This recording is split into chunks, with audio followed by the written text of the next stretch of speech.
I mean, I wasn't so much disappointed. I think we're going to get into it, Seaball, and I don't want to, but I need some clarification on that Blues Parayko on exactly what happened there. If you want to roll into that next. Well, as you know, the news comes out that there was a deal in place between Buffalo and St. Louis, and it was basically 24 hours that it sat where the hockey world waited for Parayko to say yay or nay, and ultimately exercised his right, which he had that in his contract to have the right of refusal, and says no. I think the issue is how does that story get out, right? If that's an agreement, that's obviously one side or the other. Now, is that the Blues trying to force some pressure to try to make some moves happen? Or is that the Sabres saying, hey, we got something cooking here? Whatever the case, that's a tough situation for Colton Parayko to be in. And I feel for him, Commie. I just think that the bigger picture here is that there's way too many freaking players in the National Hockey League that have no movement clauses. Like, it's one thing to give it to the tippy top elite, but man, there's not enough guys in the league that fans are paying to see that have no movement clauses when you got a third of the league. Like, good for those guys to have them, but come on, man. Like, that's a bigger picture story to me. I'll go first. I couldn't agree more. Seaball, first off with that Parayko thing, I was driving around, whatever day that was, listening to NHL radio, trying to catch Razor every once in a while. This time I got Nate Thompson. I'm driving around with no destination really in mind, just wandering around here in the desert. Parayko got traded. I'm like, oh, man, that's going to be a good blue line. And I think they weren't sure what was coming back, but they're like, done deal. They're talking about it. I'm like, oh, that's great. And then I didn't, my day goes on or whatever. Next day, I turn on NHL radio again. The trade didn't happen. I'm like, oh, he canceled it. To answer your first question, I would say that, my first guess would be that's the St. Louis Blues leaking it out the back door to put a little heat on Colton. Oh, you might say no. It's going to be tougher to say no if everybody thinks you're going to Buffalo. Yeah. He can look forward to getting booed in Buffalo for the foreseeable future, unless they win this year, then they won't care. But I totally agree. We were talking about this at the golf course with a couple of hockey guys a few days ago. I'll tell you what, if I'm ever when I start running an NHL team, I'll tell you what, unless your last name is McDavid or McKinnon or Crosby or McCarr, I tell you what, you want a no trade clause? I'm chopping your salary in half. Like they hand out, like you just said, everybody gets some kind of, no trade, no move, limited, no move. It's like, hey, to me, that's, you just handcuffing yourself, and I don't get it. I would like to think that if I was ever running a team, which obviously I never will be, but those things would be rare.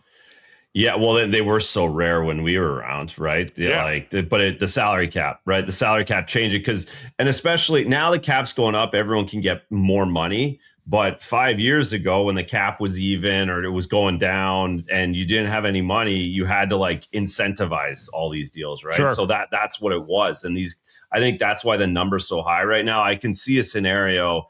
But Razor, this is going back 15 years. Like, even you were still playing, and guys, almost a third of the league had some variation. Not that many. No. It's pretty recent, Seaball. I think it was 18% in 2016. I saw a number on it. So again, that's probably still too high to your point. But the salary cap that you have to incentivize things. That's what GM started to use instead of giving the guys an extra $1 million. They're like, hey, you get to pick wherever you want. I don't care. I'll be fired by the next time I try and trade you anyway, right? That's a good point. That's a lot of guys just don't care about that.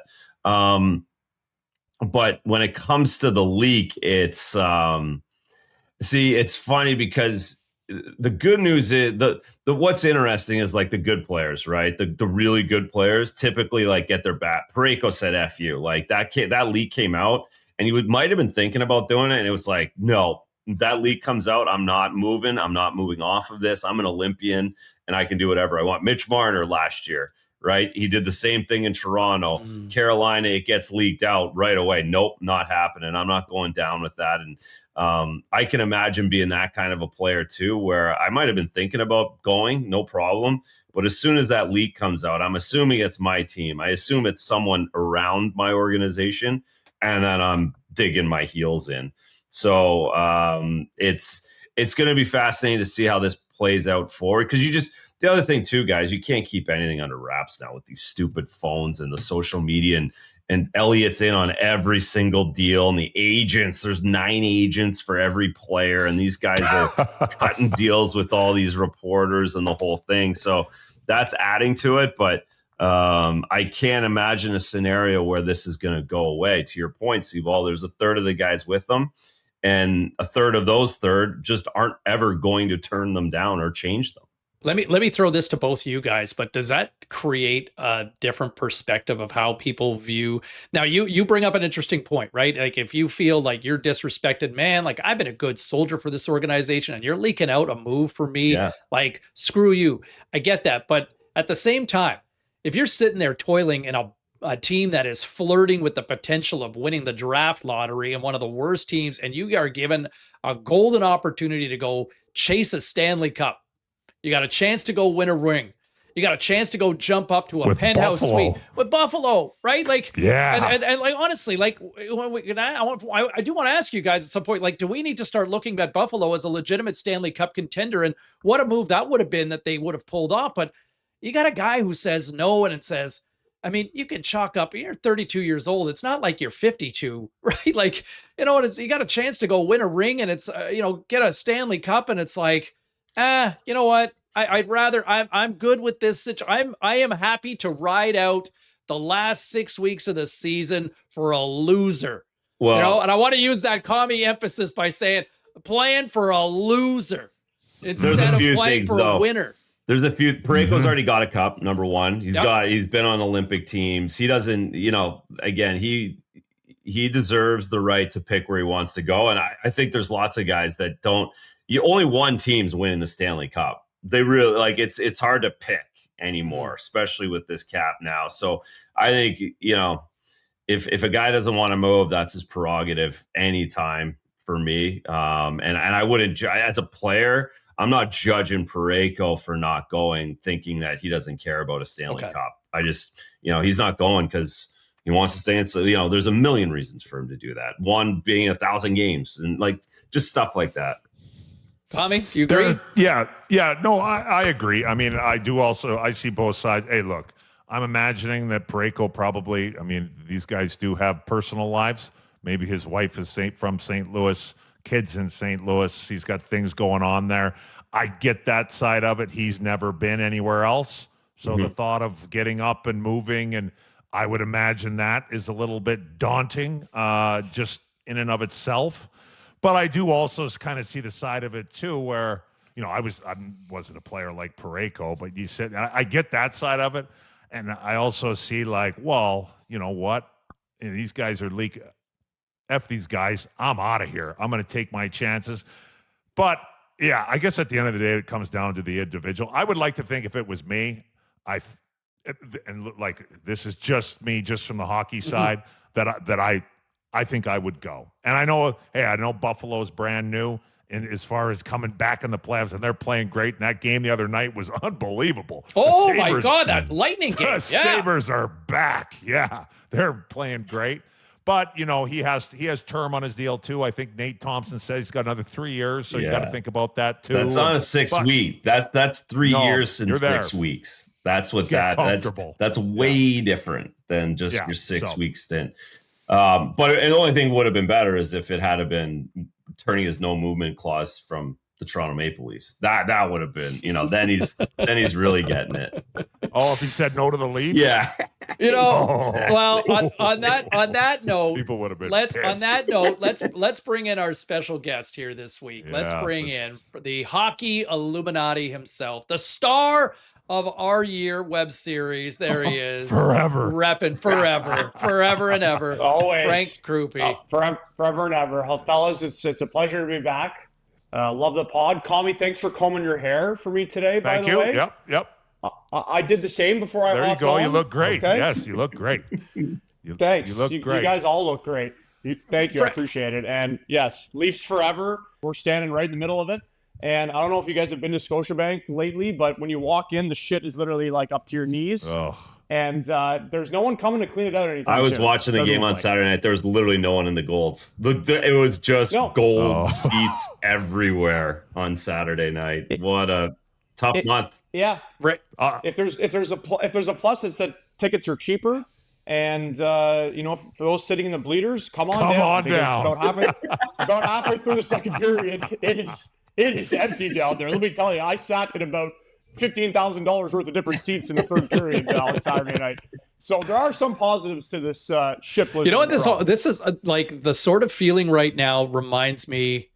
I was a reporter covering the Leafs at a time. Remember when the waffles were starting to get tossed onto the ice, right? When Eric Cole, I remember Arm Dog was still there at the time, and I having to talk to Colby about that afterwards. But yeah, like the paper bags were coming back. Like Razor, I think that was a couple years after you. Yeah, it was 08, 09, somewhere in there. Yeah, right around Ugly. that period. But I mean, let me throw this at you, Frank. I guess Elliot Friedman talked about this a few days ago on Hockey Night in Canada, but it obviously wasn't going to be a trade deadline conversation. But this summer, like, what's Auston Matthews' future legitimately look like in Toronto, in your opinion? Yeah. Well, what's interesting? You guys were talking about no trades a moment ago. If I had to pick one thing that destroyed this era of Leaf hockey, it would be no trades, no trade clauses. Yeah. Okay. And like Kyle Dubas gave David Kampf a limited no move clause. Like every single player on the Leafs, OEL, Riley, Nylander, and obviously Matthews, the list goes on. And I agree with what you said, Tommy. Like there's only a handful of guys in the world that deserve full no moves. And the fact that Matthews and Nylander both have full no moves, Morgan Raz is a different story. But, the majority of people here in Leafland see the writing is on the wall, and that is that you're probably going to have to totally rebuild this thing and tear it down. And, Matthews and Nylander, it's been 8-9 years with them now in Toronto. We more or less know who they are at this point. And what makes this so difficult is we have all these fans and all people in the Toronto media screaming to trade Matthews and, you got to move off this guy, but you can't trade Auston Matthews right now because his value has never been so low, right? Right. His value's never been so low. And you have to trade him to the place that he's going to sign the extension. Right, exactly. And not only that, but he's going to say, okay, here are the 4 teams that I'll go to. Okay. So you get a first round pick for him. That's it. Right. And this is the same. We're going to lump Nylander in. Nylander's a little different because he just signed the 8-year extension, and it's very, very unlikely he will waive. He's not bothered by the shit blizzard in Toronto. But like what people don't understand is like, A, you're not ever winning a trade where you trade a star player, right? B, you lump in the fact that there's only going to be a handful of teams they'll want to deal with. You're going to get rinsed. And especially if Tree Living is doing it. So I know it's just if they moved off of one of these guys, the Leaf fans would probably sit there and say, really? This is the return? Not worth it. Frank, I got a 2-part question for you. First off, since we're just talking about it, Matthews, what do you think those 4 teams are that he would pick to get moved to? And the second part of my question, from a scale of 1 to 10, 1 being sad, 10 being thrilled, where do you think Mitch Marner is on that scale on how the Leafs are doing this year? You feel free to answer in any order you'd like. Go ahead. Oh, Mitchell, Okay, we'll get to Mitchell in a second. Okay. Matthews, any of the 3 California teams, right? Anaheim, San Jose, LA. Okay. He's that's where he's bound for the West Coast, where it's just chill. I mean, I could see him finding a way into Vegas. That would be the leafiest thing ever. Him and Marner teamed back up Dallas, Vegas, Dallas, with a cup in Vegas. Those two together. Yeah, like that would be. I'm just thinking about like what the leafiest outcomes possible are, and because that's usually what happens. But yeah, somewhere on the West Coast where there's a lot of sun and no media. The one thing about Matthews as well, Sibo, you said, "Oh, should we move off of him?" What are fans saying? We're not that far removed from him having 107 points in 82 games, 70 goals, and 69 goals. 69 right? goals. Wasn't that just like 2 years ago? Like it was less than right. Like, it was happening two years ago, right? And it's like Unbelievable. we do have amnesia here in Toronto because this is a very much like, what are you doing for me right now market? But man, like it wasn't that long ago. He was never at the same level as McDavid or McKinnon, but at one point he was like kind of close a little bit.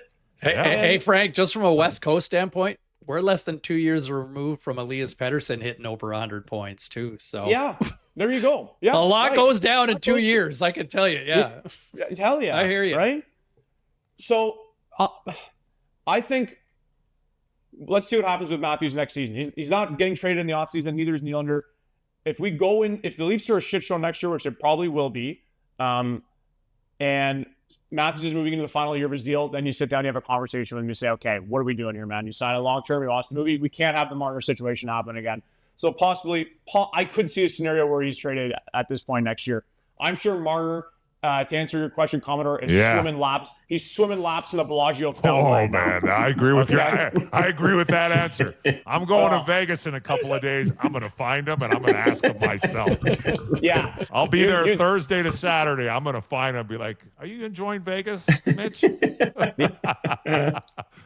If you see him, put him in a headlock and give him a wet willy and say, "This is from the Hockey Illuminati." Okay? All right, I will. Is there by the way, for all of you guys, is there a GM who's had a tougher run in the last 3 to 5 years than, man, I like him, but a tougher luck than Brad Treliving? You know, he's been put in some tough spots. Impossible. I will say It's that. been impossible. Impossible. Like tough scenarios, but man, like whether trying to move on from Marner last year and obviously getting the rejection on that, but obviously still the stink left over from the Flames and getting burned on. Anyway, the late Johnny Gaudreau and then obviously Tkachuk. At least Tkachuk was transparent about it up front and allowed them to try to make the best of it. But man, like I don't know if there's a GM that has had a worse set of hands dealt to them. No. I don't know if it's all. I mean, I don't think it's all self-inflicted either. But I mean, there's some you can kind of like, man, you got to read the room properly or whatever. But however the case, it's just been. Frank, last one for me. Who's coaching next year for the Toronto Maple Leafs? Does Berube survive this? What's the alternative? Yeah. Babs? I don't know. Try and. He